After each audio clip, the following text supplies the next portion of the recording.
Scottsdale wrote this one called The Christmas Cat Tales. I'd like to read something out of it. It's a book of 3 cat tales, Christmas cat tales, I should say. And I'm going to read out of The Christmas Cat 3. Chapter 1, The Christmas Cat 3. The cold pulled at his body heat when he stepped outside his motel room door. The weather app on his iPhone revealed a minus 35-degree temperature with a wind chill of minus 47 degrees, just the way he wanted it. He walked to the stairs of the Sunrise Motel and stepped down to the ground floor. The freezing temperature drew warmth from his body. He left his winter coat in his room and he felt it. He shaved off his beard so the cold could freeze his face. Good, he thought, I don't deserve to be warm. Walking out of the motel parking lot, Allan went toward the highway where no buildings could shield him from the bitter winds. Goosebumps appeared and disappeared on his skin as his body tried to get warm. The winds blew up and cut him to the bone. He wondered how long it would take him to die. He wore a t-shirt, jeans, and runners so he could freeze faster. This winter had been hell, and he knew he'd be there soon.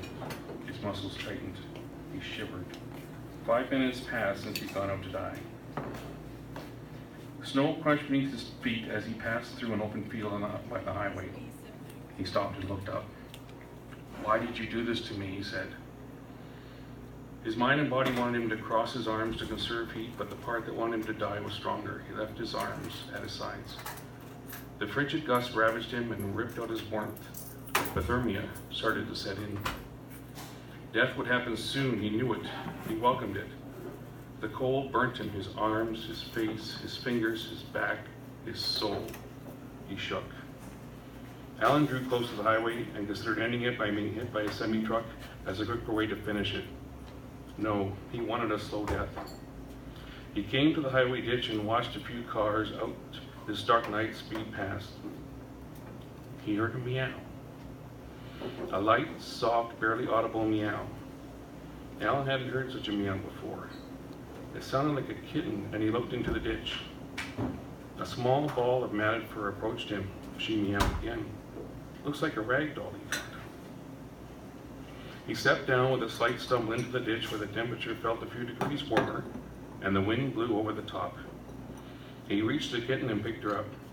She feels so cold. Who would leave a kitten on a night like this? She cuddled into him. She shivered and shook, and so did Allan. He knew if he died this night, so would she. He wrapped both arms around her and climbed out of the ditch. He had to get her out of this glacial weather as fast as he could. It meant her life. He moved as quickly as he could across the field back towards the motel. The conditions slowed him down. The sub-zero winds let up. He wanted to run, but knew that would create a wind chill as he hurried through the cold air. Allan trudged through the snow, not going as fast as he knew he had to.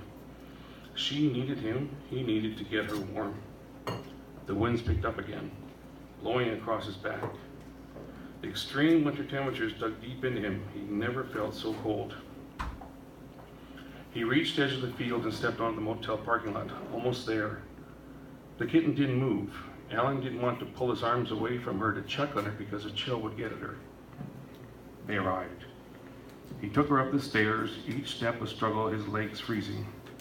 They got up to his room. Suddenly he realized he didn't bring his key card with him. They were locked out, the front desk closed for the holiday.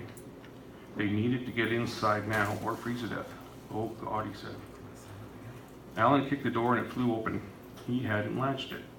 In his haste to die, he hadn't cared if the door closed all the way. Inside they went.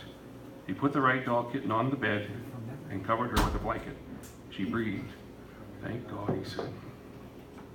He smiled his first smile in weeks. Allan turned the heat up to high. They both needed to get warm fast. He took another blanket and shivered as he wrapped himself in it. He curled up on the bed and watched his new kitten. He decided not to find out whose cat she was if she had an owner. Any good person would not leave her out in this weather. Man and cat warmed up. After a while, he turned on the TV. It's a Wonderful Life had started a few minutes before. He had never seen this old black and white movie, but it made a color to his life. When the part where Clarence, the angel trying to earn his wings, jumped into the water to save George from himself, Allan felt something soft. The kitten had come out from the blanket and found a spot to curl up next to him. She was warm. He ran his fingers through her fur. She had some mats.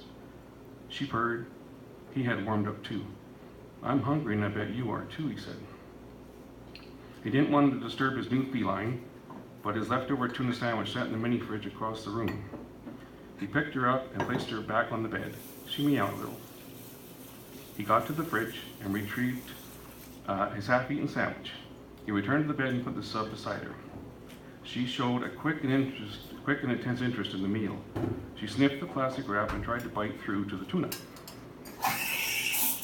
Hold on, boy, you must be hungry. When was the last time you ate?" He ran his hand over her. He could tell she was underweight. He pulled open the wrap and took out the sandwich. She tried to paw it out of his hand. So he took some tuna out of the sub and set it on the bed. She ate it immediately and came for more.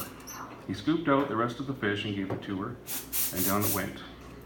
After Allan ate the rest of the sandwich, the small ball of fluff found comfort in Allan's lap.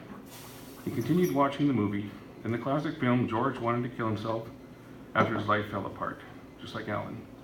An angel without wings saved George. Allan looked down at his new friend.